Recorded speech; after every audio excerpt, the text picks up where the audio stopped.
Salut, c'est Style Comics, et comme prévu, on se retrouve pour la seconde partie de mon analyse graphique de Savage Dragon Ultimate Collection volume 1, ce magnifique volume qui est sorti qu'en VO pour l'instant, hein, en anglais, et qui permet de se replonger dans cette série dans les meilleures conditions possibles. Petite précision, donc je l'avais dit dans la première vidéo, le format est un petit peu plus grand qu'un comics, hein. Qu'un trade, on est à peu près sur la taille des volumes Ultimate de Invincible, et puis surtout ça a été recolorisé, et ça c'est quand même un point qui est plutôt pas mal. C'est une série qui a, je trouve, ils ont fait un travail assez bon. J'avais en tête effectivement que la série était de toute façon très colorée et plutôt agréable à regarder, même si la colorisation ne faisait pas toujours très moderne, pouvait parfois faire un peu boueuse, on va dire, en dehors des costumes des persos. Là, je trouve qu'ils ont fait un travail qui est à la fois respectueux de la colorisation originale et en même temps une petite touche de modernité. Alors, ça donne des fois des choses un petit peu étranges ici, comme on a l'impression qu'il a un éclairage, ce personnage-là, un éclairage blanc très fort, des effets de lumière un petit peu étranges qu'on peut trouver, mais avec des effets de séparation et quelque chose qui, je trouve, fonctionne quand même globalement bien et permet de donner un côté un petit peu pop à la série, et surtout en faciliter la lisibilité, comme je disais dans la précédente vidéo. Mais aujourd'hui, on va parler storytelling, on va parler découpage, parce que Savage Dragon, c'est une mine d'or en termes de découpage. Ça a l'air de rien comme ça, ça a l'air d'être une série, et c'est une série très musclée, hein, où l'action, d'ailleurs dans une interview, Larsen disait que lui, ce qu'il aimait faire avant tout, c'était, en tout cas ce qu'il considérait comme ses forces, c'était la mise en scène de l'action, plus que des personnages qui parlent, mais on va voir qu'effectivement, il sait maîtriser ça aussi. Mais c'est une série, en fait, où on voit l'étendue de l'artillerie d'Erik Larsen en termes de découpage. C'est vraiment assez exceptionnel. Il y a des choses que l'on retrouve, des modes de découpage de pages qu'on retrouve, mais il est capable vraiment de mixer. Il ne tourne pas autour des mêmes structures de pages, il va osciller vraiment entre des doubles splash pages et des pages à l'inverse très chargées en termes de cases. Et je vais vous proposer de passer en revue quelques exemples, mais c'est vraiment une des grandes particularités, parce que il arrive à donner de l'énergie en permanence. Il arrive à rendre une scène de dialogue avec quand même 15 cases dans cette planche. C'est propre, c'est lisible, c'est aussi, vous avez reconnu ce que Kirkman fait souvent dans Invincible, hein, ce côté succession de petites de cases de personnages qui vont parler avec des temps de silence, avec parfois juste une bulle. Voilà, on n'est pas dans du Bendis avec 15 bulles sur une même case. Là, on a vraiment une distribution de la parole et un jeu de montage, en fait, réellement. Et puis, donc c'est souvent quelque chose qu'il utilise d'ailleurs pour les scènes de dialogue. Et puis, on va pouvoir partir sur des structures plus traditionnelles de l'époque, avec un personnage un peu en pin-up, des gros plans, un nombre de cases un peu moindre. Et dès que l'action va démarrer, là, pour le coup, on va pouvoir privilégier véritablement des gros plans, des pages ultra dynamiques. J'essaie de passer un petit peu là-dessus, voilà, typiquement des gros plans. Là, on est vraiment dans du découpage. Et puis il y a cette trademark. Alors, j'ai pas lu l'intégralité de la série, donc je sais pas s'il est tenu. Mais il y a quelque chose qu'il fait dans cette série et qui est emprunté apparemment à Jack Kirby, qui est de dire: je démarre de certains épisodes, alors pas tous les épisodes, mais je pense qu'il démarre pas mal d'épisodes comme ça, avec directement du spectaculaire, du in your face, du super sucre pour les yeux, à savoir une splash page, donc comme ici, première page de cet épisode, suivie d'une double splash page. Et là, si vous regardez des séries de Kirby comme The Demon par exemple, il y avait ce genre de technique en fait de démarrage, d'abord une splash et après une double splash pour vraiment en mettre plein la vue. Moi je trouve ça vraiment exceptionnel. Si ça ne nuit pas en plus à la narration, je trouve qu'il le fait vraiment bien. Il sait amener des scènes entières avec ça. Et ça permet d'en foutre plein la vue, les 3 premières pages, d'accrocher le lecteur, de lui donner d'entrée de jeu une scène très dynamique, voilà, qui va poursuivre ici. On voit après que l'action elle reste extrêmement lisible. Ça c'est un truc aussi, c'est que souvent les affrontements pourraient tourner un peu autour de la même chose. C'est-à-dire que le personnage de Savage Dragon, c'est principalement des poings dans la gueule, des coups de pied dans la gueule, des coups de tête dans la gueule.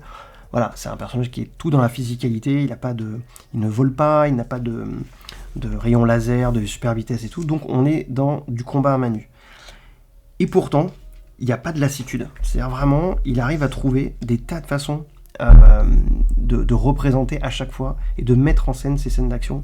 Donc on a le classique je te mets un coup de poing et tu files vers le lecteur qu'a repris Rob Liefeld plein de fois dans ces comics, mais qui vient d'un autre artiste dont le nom m'échappe, mais qui était plutôt un artiste des années 80. Si ça vous dit quelque chose, n'hésitez pas à le mettre dans le commentaire, j'essaierai de le retrouver, mais je sais que Walter Simonson l'a fait, Kirby le faisait aussi, mais il me semblait qu'il y en avait un autre en particulier qui l'utilisait beaucoup. Bref.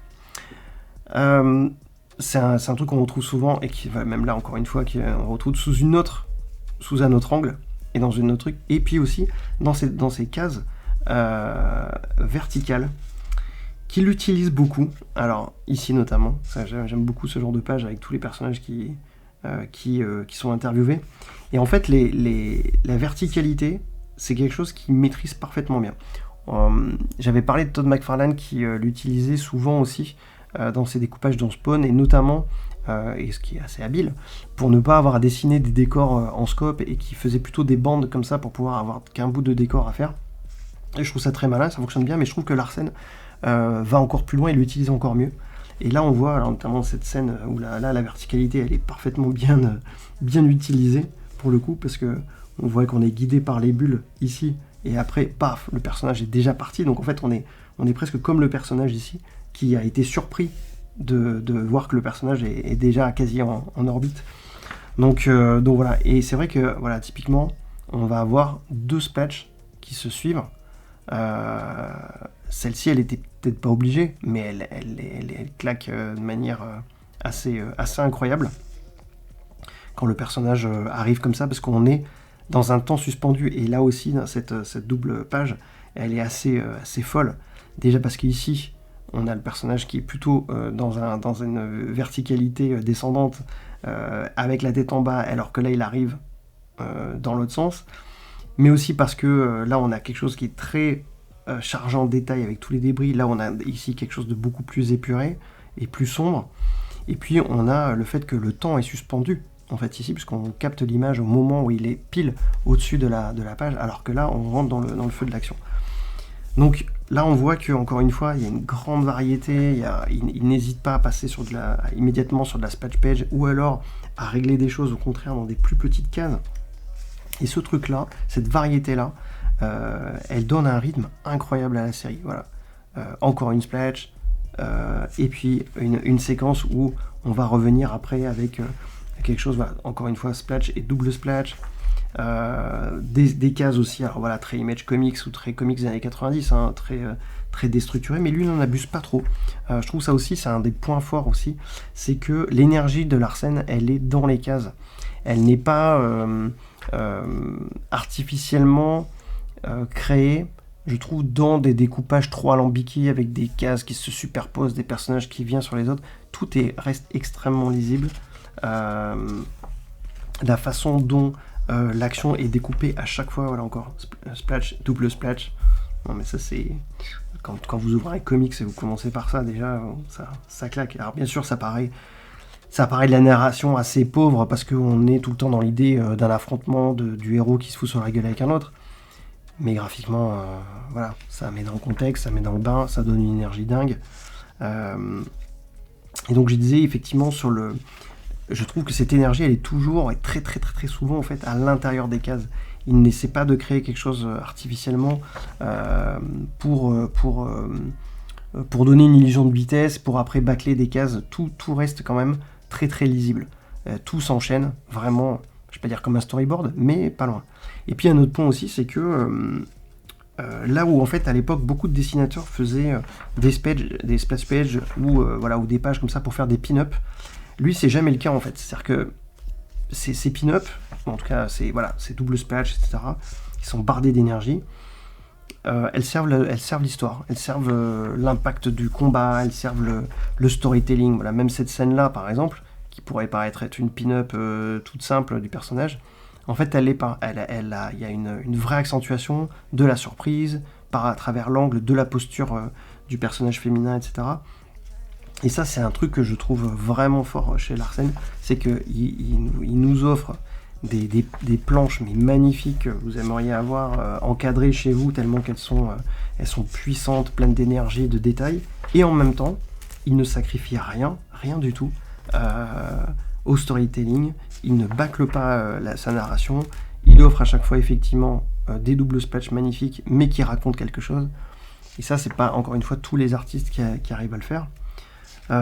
Dernier point en fait sur la question du storytelling, je pense que je vais faire une troisième partie finalement sur ce bouquin pour rester dans une durée limitée des vidéos, pour vous parler un petit peu des bonus à la fin parce que j'aurai aussi quelques trucs à dire dessus.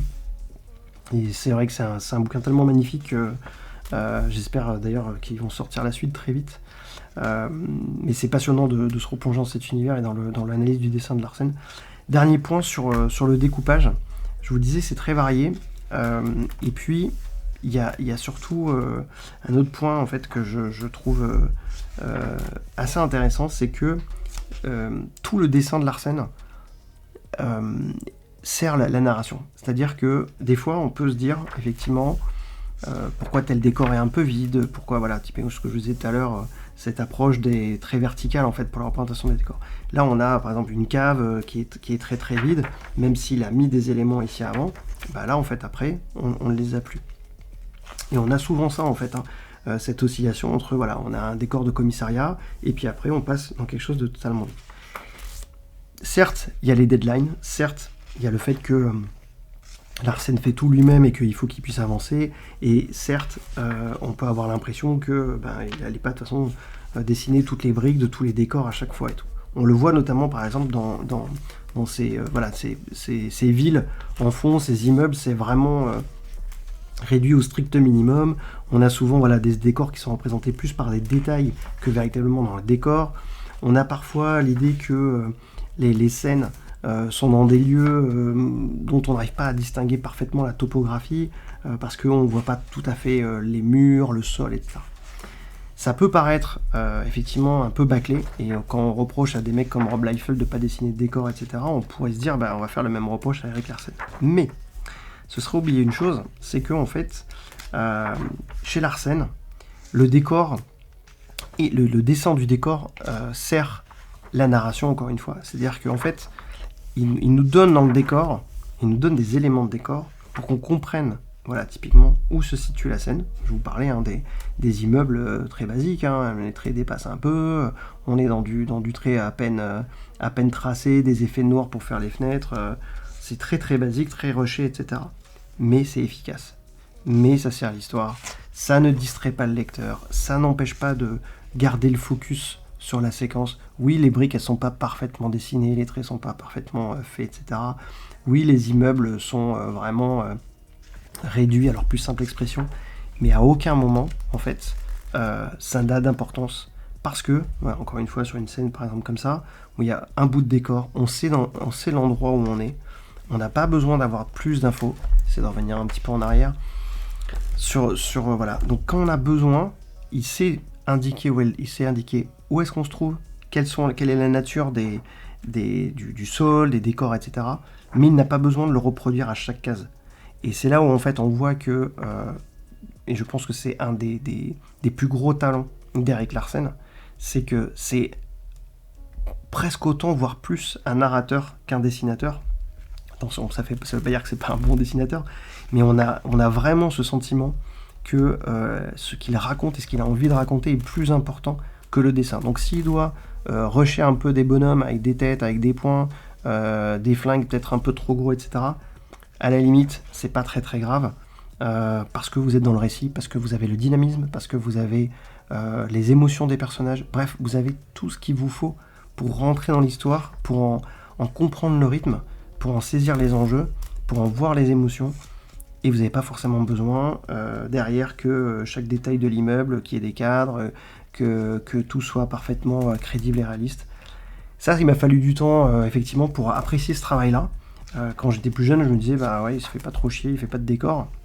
Il fait surtout que des gros bonhommes qui se tapent. Et en fait, au fur et à mesure, quand on commence à rentrer, et c'est pour ça que c'est bien de le lire dans la continuité, et qu'on commence à rentrer dans le récit et à se rendre compte de la puissance et du rythme qui se crée dans cette narration, et ben on se rend compte qu'en fait on s'en fout, quoi. On s'en fout de ces décors. Alors oui, de temps en temps il nous lâche une bimbo un peu exagérée, c'est sûr, mais c'est même pas plus racoleur que ça, je trouve, par rapport à d'autres. Et puis voilà, et c'est ce qui va faire selon moi la puissance de cette série, son originalité graphique, son rythme, sa puissance, son énergie, son côté fait main, qui transpire vraiment l'amour de Larsen pour son personnage. Et voilà, et donc, ce que je pouvais vous dire sur le storytelling exceptionnel de Savage Dragon, et je vous donne rendez-vous, et donc pour une troisième partie que je consacrerai au bonus qui se trouve à la fin de cet album, et il y en a pas mal, et je voudrais juste vous les présenter rapidement pour que ça vous donne encore plus envie de vous procurer ce volume, ou je l'espère qu'un éditeur français essaiera de le sortir, même si je peux comprendre que la viabilité économique de Savage Dragon sur le marché français n'a pas fait ses preuves jusqu'à présent. Voilà, rendez-vous dans une troisième vidéo, un troisième chapitre sur cette magnifique édition Savage Dragon Ultimate Collection.